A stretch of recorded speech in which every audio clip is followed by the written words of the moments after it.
I was in the courtroom as Cassie was testifying, so let me tell you guys everything that you didn't see or may have not heard, because it's a lot. I will say the most damning part of her testimony for me is when she describes a freak off where Diddy and another man, an escort, are standing on top of her while she is laying on the floor high off of ecstasy, and they are urinating on her face to the point where she is choking on their pee. And to further give context, on the right-hand side of the court seated is her husband, Alex Fine. On the left-hand side, Diddy's 6 out of 7 kids. We're sitting in the courtroom as Cassie is describing having weekly freak-offs for years that would last 2, 3, one lasted up to 4 days. She talked about damaging hotel rooms so bad in one instance that they had to pay such a hefty fee because the hotel told them that they needed to completely redecorate the room after a freak off. After a freak off, there would be blood, urine, and lots of baby oil. There was so much baby oil. There was also so much baby oil talk to the point where the judge at one point told prosecutors, wrap it up. But before we even got there, a very pregnant Cassie was called to the stand. She was wearing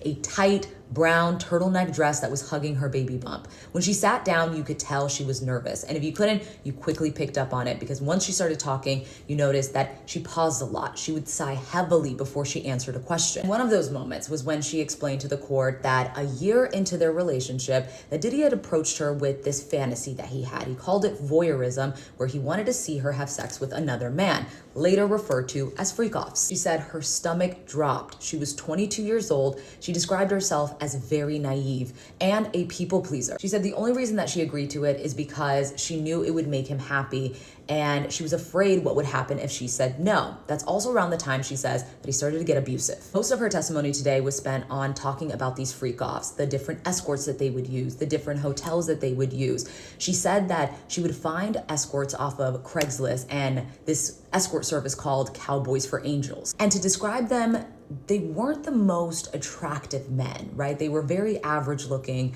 Some of them weren't even conventionally attractive. One thing they had in common is most of them were black, because Diddy preferred for her black men with a big D, she said. At one point, Cassie broke down in tears when the prosecutor asked her, why didn't you leave? If the freak-offs, as you explained, were so disgusting and humiliating, why not leave? And she started crying and said that she was very deeply in love, and this was the only alone time that she could get with Diddy. And it got to a point where this was kind of the only emotional connection that she was getting from this man that she was dating. So much more that I'll cover in another video, including his incessant phone calls, him tracking her down with his security, and her never being able to escape him.